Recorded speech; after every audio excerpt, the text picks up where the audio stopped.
Hi hello నమస్తే welcome to హాల్స్టిక్ Telugu channel. ఎలా ఉన్నారు? అందరూ బాగున్నారా? ఈరోజు వీడియో ఏంటంటే C23 స్టూడెంట్స్ ఎవరైతే ఉన్నారో వాళ్ళ కోసం అనమాట. అంటే వాళ్ళకి 10th అయిన తర్వాత ఈ ఏపీ డిప్లొమో సంబంధించి ఎగ్జామ్స్ అన్నది ఫస్ట్ టైం రాస్తున్నారు కదా.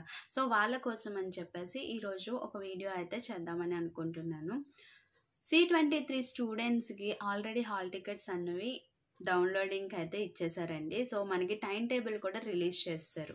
ఇలాంటి టైంలో మనకి స్టూడెంట్స్ ఎవరైతే ఉన్నారో వాళ్ళు చేయాల్సిన పనులేంటి, చేయకూడని పనులేంటి గురించి మాట్లాడుకుందాం. సో ఫస్ట్ మన C23 ఎగ్జామ్స్ గురించి మాట్లాడుకుందామండి. వెన్ కంపేర్డ్ టు C23కి సంబంధించి మనకి C23 సిలబస్ అన్నది చాలా చాలా ఈజీగానే ఉంది. ఓకేనండి. పాస్ అవ్వడం పక్కన పెడితే స్కోరింగ్ అన్నది చాలా ఈజీగా చేయొచ్చు. ఎందుకంటే మినిమం ప్రిపరేషన్ అన్నది కరెక్ట్గా చేసి కరెక్ట్గా ప్రజెంటేషన్ కనుక చేసినట్టయితే చాలా ఈజీగా పాస్ అవ్వచ్చు ఈ C23 ఎగ్జామ్స్. ఓకేనండి. సో మనం అంటే స్టూడెంట్ వైజ్ ఆలోచిస్తే మనకి C23 ఎగ్జామ్స్ రాయటం అన్నది అంటే ఫస్ట్ టైం అనమాట స్టూడెంట్స్కి. సో చాలా కొన్ని భయాలు అయితే ఉంటాయి స్టూడెంట్స్కి. సో 10th లాగానే మనకి ఉంటాయా ఏంటి అన్నది. సో 10th అన్నది ఒక బోర్డ్ ఆఫ్ ఎగ్జామినేషన్, ఈ డిప్లొమా అన్నది ఒక బోర్డ్ ఆఫ్ అంటే సపరేట్ బోర్డ్స్ అన్నవి ఉంటాయి. సో ప్రతి బోర్డు ఈక్వల్గానే ఎగ్జామ్స్ కండక్ట్ చేయాలని ఎక్కడా కూడా రూల్ ఏం లేదు. సో C23 అది కూడా ఏపీ డిప్లొమాకి వచ్చేసరికి మనకి ఇక్కడ ఏం జరుగుతుంది అంటే స్టూడెంట్ వైజ్ మనకు ఒక బుక్లెట్ అన్నది ఇస్తారు. ఓకే, ఆ బుక్లెట్లో మీరు చేయాల్సింది ఫస్ట్ ఏంటి అంటే మీకు ఇచ్చిన OMR ఉంటుంది కదా, బుక్లెట్ మీద OMR, ఆ OMR షీట్ మీద మీ నెంబర్, మీ నేమ్, మీరు రాయబోయే సబ్జెక్ట్, మీకు కరికులం ఏంటి C23 అన్నది ఉంటుంది. సో ఈ డీటెయిల్స్ అన్నవి కరెక్ట్గా ఉన్నాయా లేదా అన్నది చెక్ చేసుకోవాలి ఫస్ట్ OMR ఇవ్వగానే. సో ఓకే, తర్వాత మీకు అంతా ఓకే అయ్యింది, మీరు రాసే exam correct, C23 curriculum correct, మీ నేమ్ అన్నీ కరెక్ట్ అయినప్పుడు మీకు అక్కడ ఒకటే మీరు OMRలో ఫిల్ చేయాల్సింది రెండు అండి. ఏంటి అంటే ఆ రోజు ఎగ్జామ్ ఏ రోజో ఆ రోజు డేట్ అన్నది వెయ్యాలి. నెక్స్ట్ మీ సైన్. ఓకే, ఇక్కడ స్టూడెంట్స్ చేసే మిస్టేక్ ఏంటి అంటే మనకి OMRలో మీకు రైట్ కార్నర్ అన్నది ఇస్తాడు కదా, పేజ్లో రైట్ కార్నర్లో మీరు పైన టాప్ కార్నర్లో మీరు డేట్ వేస్తారు. ఓకే, సిగ్నేచర్ కిందే మీకు ఏంటంటే ఇన్విజిలేటర్ సిగ్నేచర్స్ అని ఉంటాయి. ఓకే, సో ఇద్దరు ఇన్విజిలేటర్స్ వస్తారు, ఆ ఇద్దరు ఇన్విజిలేటర్స్ సైన్ చేయాలి. మీరేం చేస్తారు అంటే అంత సిగ్నేచరే కదా, సో క్యాండిడేట్ సిగ్నేచరా లేకపోతే ఇన్విజిలేటర్ సిగ్నేచరా అన్నది మీరు చూడరు కంగారులో. అంటే మీకు కొత్తగా ఉంటుంది కాబట్టి మీరు ఏం చేస్తారు, ఇన్విజిలేటర్ బ్లాక్లో మీరు సైన్ చేసేస్తారు. సో ఈ మిస్టేక్ చేయొద్దు. ఎందుకు అంటే OMR షీట్ మీద వైట్నర్ అన్నది పెట్టకూడదు. ఓకేనా. సో డేట్ కూడా వేసేటప్పుడు మీరు కరెక్ట్గా డేట్ అన్నది వేయండి. లేదు అంటే ఇన్విజిలేటర్ని అడిగైనా మీరు వేయండి. ఓకే, సో రాంగ్ మాత్రం ఫిక్స్ చేయొద్దు, అంటే రాంగ్ మాత్రం చేయొద్దు. ఓకేనా. అంటే మళ్ళీ రాంగ్ చేసేసినా మళ్ళీ దాన్ని ఏం చేస్తారంటే బబ్లింగ్లా చేస్తారు చాలామంది స్టూడెంట్. సో అలాంటి OMR మనకి ఏంటి అంటే మార్క్స్ అంతా కరెక్షన్ అంతా అయిపోయిన తర్వాత మనకేం జరుగుతుంది, కంప్యూటర్ రీడింగ్ అన్నది జరుగుతుంది. ఆ కంప్యూటర్లో మనకి కరెక్ట్గా రీడ్ చేయకపోతే మళ్ళీ ప్రాబ్లం అవుతుంది. సో అందుకనే మీకు ఇన్విజిలేటర్స్ కూడా మిస్టేక్ చేయొద్దు అని చెప్తారు. ఒకవేళ మిస్టేక్ చేసిన చిన్నది చాలా లైట్ది అయితేనే వాళ్ళు ఓకే చేస్తారు, లేదంటే వైట్నర్ పెట్టాల్సి వస్తే మాత్రం కొంచెం చూసుకోండి. ఓకేనా. మీరు చేసే మిస్టేక్స్ అయితే ఇవి. డేట్ అన్నది కరెక్ట్గా వేయండి. అక్కడ ఇస్తాడు DD అని కనిపిస్తే ఓకేనా, YY అని కనిపిస్తే ఇయర్ రాస్తారు, MM అని కనిపిస్తే మంత్ వేస్తారు. ఓకేనండి. ఇది మంత్ ఏంటంటే 05 కాబట్టి 05 అని వేస్తారండి. ఓకేనా. సింగిల్ డిజిట్స్ అయితే పక్కన 0 యాడ్ చేసి వేస్తారు. ఓకే, ఇప్పుడు ఫర్ ఎగ్జాంపుల్ మీకు నెక్స్ట్ మంత్ 4th ఎగ్జామ్ ఉంది, అప్పుడు ఎలా రాస్తారు, 04/05/2024. ఓకే, ఇలా రాస్తారు. అంతేగాని మళ్ళీ ఐఫెన్లు పెట్టడం, స్లాష్లు పెట్టడం అలాంటివి ఏం అవసరం లేదు. DD అన్నప్పుడు డేట్ అన్నది ఎలా రాస్తారు అండి, 04. ఓకే, 4th అయితే ఒకవేళ డబుల్ డిజిట్ అంటే 12th ఎగ్జామ్ ఉంది, సో 12 అని డైరెక్ట్గా రాసేస్తారు. అలాగే 05 అని రాస్తారు, 20 2024 ఓకేనండి. 2024లోనే కదా ఎగ్జామ్స్ అవుతున్నాయి. సో అదే డేట్ వేస్తారు. ఇలా మీరు డేట్ ఫార్మేషన్ అనేది చేస్తారు. నెక్స్ట్ సిగ్నేచర్ ఆఫ్ ది క్యాండిడేట్స్లోని మాత్రమే ప్లీజ్ ఇదొక్కటి చెక్ చేసుకోండి. చెక్ చేసుకునే మీరు పెట్టండి, ఓకేనా. ఇన్విజిలేటర్ సైన్ అంటే ఇన్విజిలేటర్ బ్లాక్లో మాత్రం పెట్టద్దు, మీరు చేయాల్సింది. ఓకే, నెక్స్ట్ ఈ బుక్లెట్ ఇచ్చిన తర్వాత మీరు ఫస్ట్ పేజ్లోనే స్టార్ట్ హియర్ అని కనిపిస్తుంది. మొత్తం మనకి ఏంటంటే ఇన్స్ట్రక్షన్స్ ఇస్తారు. ఆ ఇన్స్ట్రక్షన్స్ తర్వాత మీరు కింద నుంచి స్టార్ట్ చేసేయండి. నెక్స్ట్ పేజ్ మాత్రం రొటేట్ చేయొద్దు. ఓకే, స్టార్ట్ హియర్ అని ఎక్కడి నుంచి అయితే కనిపిస్తుందో ఆ పాయింట్ లైన్ నుంచే మీరు ఆన్సర్స్ అన్నవి రాసేయాలి. ఓకే, ఓఎంఆర్లో మీరు ఈ రెండు తప్పించి ఇంకేమీ ఫిల్ చేయని అవసరం లేదు. ఇన్విజిలేటర్స్ వస్తారు, ఇన్విజిలేటర్స్ సైన్ చేస్తారు, అంతే. అంతకు మించి ఇంకేం చేయని అవసరం లేదు, ఓకేనా, ఓఎంఆర్ వరకు. నెక్స్ట్ మీరు బుక్లెట్లో లాస్ట్ పేజ్ విత్ గ్రాఫ్ వరకు కూడా మీరు యూజ్ చేసుకోవచ్చు అండి. 32 పేపర్స్ అన్నవి ఇస్తారు. అంటే 32 పేపర్స్ అడిషనల్స్ అన్నవి ఇవ్వటం అయితే జరగదు. మొత్తం మీరు ఎంత అయితే రాయాలనుకున్న ఈ 3 అవర్స్లో ఇచ్చిన క్వశ్చన్ పేపర్స్కి ఆన్సర్లన్నీ అదే బుక్లెట్లో మీరు రాయాల్సి ఉంటుంది, ఓకేనండి. సో బుక్లెట్ మీకు ఇవన్నీ ఓకే కదా. ఎగ్జామ్కి వెళ్ళేటప్పుడు మీరు కంపల్సరీగా యూనిఫామ్లో వెళ్ళాలి. అలాగే ఐడి కార్డ్ అన్నది ఉండాలి, హాల్ టికెట్ అన్నది ఉండాలి, ఓకేనా. హాల్ టికెట్ ఇవన్నీ మీకు రిక్వైర్మెంట్స్ ఉంటాయి కదా. సో పెన్స్, పెన్సిల్స్ ఇవన్నీ మీరు పట్టుకొని వెళ్తారు. ఇంకంతే, అడిషనల్గా ఇంకేమీ పట్టుకెళ్లాల్సిన అవసరం లేదు. ఒకవేళ ఇన్ కేస్ మీరు ఐడి కార్డ్ మర్చిపోయారు అనుకుంటే కనుక ఒక ఆధార్ కార్డ్ జెరాక్స్ అన్నది మీరు ఫుల్గా ఉంటుంది కదా, ఆఫ్ అంటే కార్డ్ లాంటిది కాకుండా ఫుల్ ఒరిజినల్ది ఉంటుంది కదా, అదొక జెరాక్స్ అనేది బ్యాగ్లో పడేయండి.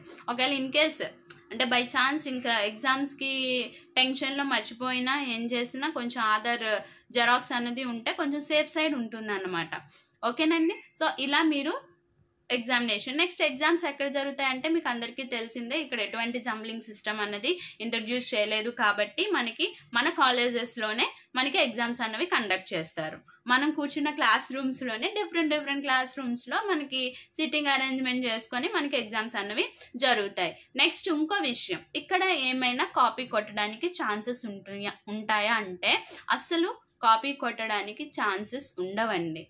ఎందుకంటే మీరు కూర్చున్న క్లాస్ రూమ్లో సీసీ కెమెరాస్ ఉండొచ్చు, ఉండకపోవచ్చు. బట్ ఎగ్జామినేషన్ హాల్లోకి వచ్చేసరికి మీరు కూర్చున్న క్లాస్ రూమ్ అయినప్పటికీ కూడా మీకు కెమెరా అన్నది విజిబిలిటీ అన్నది ఉంటుంది. మీరు చేసే ప్రతి మూమెంట్ కూడా రికార్డ్ అవుతూనే ఉంటుంది, ఓకేనండి. సో ఇక్కడ సీసీ కెమెరాస్ అన్నవి పెట్టడం వల్ల ఏంటంటే మీకు ఎటువంటి కాపీ కొట్టే ఛాన్స్ కూడా ఉండదు అండి. మ్యాక్సిమం చాలా స్ట్రిక్ట్గా జరుగుతాయి ఎగ్జామ్స్, ఓకేనా.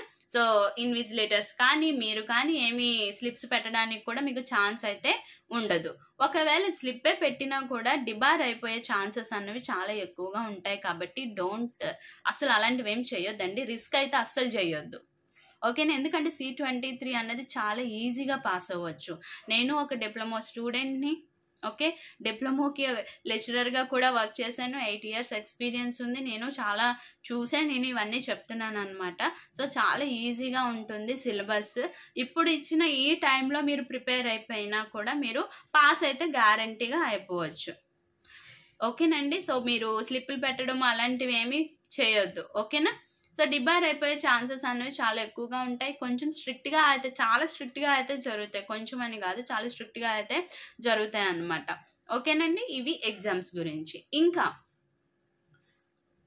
ప్రిపరేషన్ అనేది స్టార్ట్ చేస్తారు, ఓకే, వెల్ అండ్ గుడ్. చాలామంది నేను ఇంకా చాలా ప్రిపేర్ అవ్వాల్సి ఉంది అని చెప్పేసి అనుకుంటారు, ఓకే. చాలామంది ఎలా ఉంటారంటే స్టూడెంట్స్ సింగిల్ నైట్ అవుట్ చాలు, ఉదయం వెళ్ళి రాసి వచ్చేయచ్చు. సో ఇలాంటి మెంటాలిటీస్ అన్నవి చాలా ఉంటాయి. అవి ఎలా అంటే స్టూడెంట్ సైకాలజీ మీద డిపెండ్ అయి ఉంటాయి, ఓకే. అంటే 1 year అంతా కష్టపడి ఎగ్జామ్ రాసిన వాడికి అవే మార్క్స్ వస్తాయి. ఒక 2 రోజులు 4 రోజులు లేదు అంటే మహా అయితే 1 week కష్టపడిన వాడికి కూడా సేమ్ మార్క్స్ వస్తాయి. అంటే ఎవరి స్కిల్స్ వాళ్ళకి ఉంటాయి.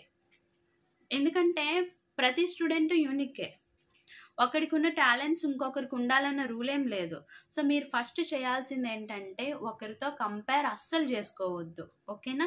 అమ్మో తను అన్ని యూనిట్స్ కంప్లీట్ చేశాడు, నేను ఇంకా ఆ యూనిట్ చదవలేదు, సో తను అన్నీ ప్రిపేర్ అయిపోతున్నాడు, నేను ఇంకా ఇవి ప్రిపేర్ అవ్వలేదు, నేను ఇంకా ఇక్కడే ఉన్నాను, అలాంటి కంపారిజన్ అయితే అస్సలు వద్దండి, ఓకేనా. సో ఇక్కడ ఏంటంటే ఫస్ట్ ఎవరితోని ఏ స్టూడెంట్తోని మీరు కంపేర్ చేసుకోవద్దు. మీ ప్రిపరేషన్ మీరే చేసుకోవాలి. ఓకే, రేపు ఎగ్జామ్ అనగా ఈరోజు మళ్ళీ మీరు రివిజనే స్టార్ట్ చేయండి. కొత్త యూనిట్స్ అన్నవి అస్సలు మీరు ఓపెన్ చేయొద్దు. కొత్త యూనిట్స్ అన్నవి అప్పటికప్పుడు ఓపెన్ చేసి చదవటం వల్ల పెద్ద యూజ్ ఏమి ఉండదు. దానివల్ల మనకి లాసే తప్పించి యూజ్ ఏమి ఉండదు. ఎందుకంటే కొత్త చాప్టర్ చదవాలన్న ఇంట్రెస్ట్తో అయ్యో కొత్త చాప్టర్ తీసినా నేను చదవలేకపోయానన్న డిప్రెషన్లోకి వెళ్ళి చదివినవి మనవి గుర్తు రావన్నమాట. అందుకని మీరు ఎన్ని యూనిట్స్ అయితే కరెక్ట్గా ప్రిపేర్ అవ్వాలో, ఏవైతే ప్రిపేర్ అవుతున్నారో వాటి మీద మీరు కాన్సన్ట్రేషన్ అనేది పే చేయండి. ఓకే, రేపు ఎగ్జామ్ అనగా ఈరోజు మీరు చేయాల్సిన పని ఏంటండి? Only revision. మీరు ఇంతకు ముందు ఎన్ని అయితే చాప్టర్స్ ప్రిపేర్ అయ్యారో, ఎన్ని టాపిక్స్ అయితే ఎలా ప్రిపేర్ అయ్యారో ఏంటి అన్నది మీరు వాటి మీదే కాన్సన్ట్రేషన్ చేయాలి, కొత్త యూనిట్స్ మీద కాదు. ఓకే, నెక్స్ట్ ఇంకొక స్టూడెంట్స్ ఏంటంటే అంటే ఎగ్జామ్ ఫియరో మరేమో తెలీదు, ఫుడ్ని స్కిప్ చేస్తూ ఉంటారు, టైంకి తినరు. ఓకేనా, వాటర్ ఎక్కువ తీసుకోరు, చాలా టెన్షన్స్గా ఫీల్ అయిపోతూ ఉంటారు. ఓకే, ఎగ్జామినేషన్ సెంటర్లో కూడా చాలామంది ఫుడ్ తీసుకోకుండా ఎగ్జామ్కి వెళ్ళిపోతూ ఉంటారు. అక్కడేమో కళ్ళు తిరిగి పడిపోవటం ఇలాంటివన్నీ చేస్తూ ఉంటారు. సో కాబట్టి ఇలాంటివన్నీ కూడా చాలా రిస్క్. హెల్త్ని అయితే పక్కన పెట్టి చదవమని ఎవ్వరు చెప్పారు కదా.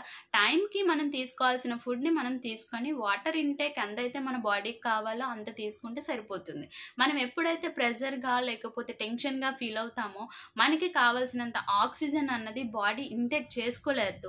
కాబట్టి మీరు ఫుల్ ఫ్లెడ్జ్డ్గా హ్యాపీగా నెక్స్ట్ హెల్తీగా మీరు ఉంటేనే మీరు చదవాల్సిన పోర్షన్ని మీరు కంప్లీట్ చేయగలరు. అలాగే మీరు ఎంతైతే చదివారో అవన్నీ కూడా మైండ్ అన్నది మనకి స్టోర్ చేసుకోగలదు.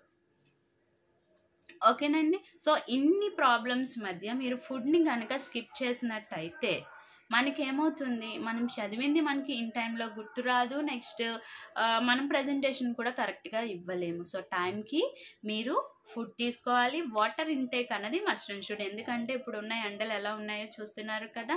సో మీరు ఇంటేక్ అన్నది వాటర్ ఇంటేక్, ఫుడ్ అనేది ప్రాపర్గా తీసుకోవాలి. Next night outs. Okay, single day night out చాలురా బాబు నేను పాస్ అయిపోతాను అని. సో రేపు ఎగ్జామ్ అయినప్పుడు కంపల్సరీగా మీకు 6 to లేదు అంటే 7 to 8 hours స్లీప్ అన్నది చాలా ఇంపార్టెంట్ అండి. ఎందుకంటే మనకి మైండ్ అన్నది ఎక్కువ స్ట్రెస్ ఫీల్ అయినా కూడా మనకి చదివినవి కరెక్ట్ టైంకి గుర్తురావు. ఓకేనా, సో కాబట్టి మనకి స్లీప్ అన్నది కూడా చాలా ఇంపార్టెంట్. ఓకే, నెక్స్ట్ చాలా ఈజీగానే ఉంటుందండి పేపరు. మీరేమీ టెన్షన్ పడిపోవాల్సిన అవసరం అయితే లేదు, చాలా ఈజీగా ఉంటుంది. ఎందుకు అంటారా, C20తో కంపేర్ చేస్తే C23 పేపర్ ప్యాటర్న్ అన్నది చాలా మారింది. నేను డిప్లొమాలో ఉన్నప్పుడు నేను ఎలా అయితే పేపర్ని అటెంప్ట్ చేశానో అదే పేపర్ మోడల్ మీకు ఇక్కడ వస్తుంది, ఈజీగా వస్తుంది, చాలా ఈజీగా వస్తుంది.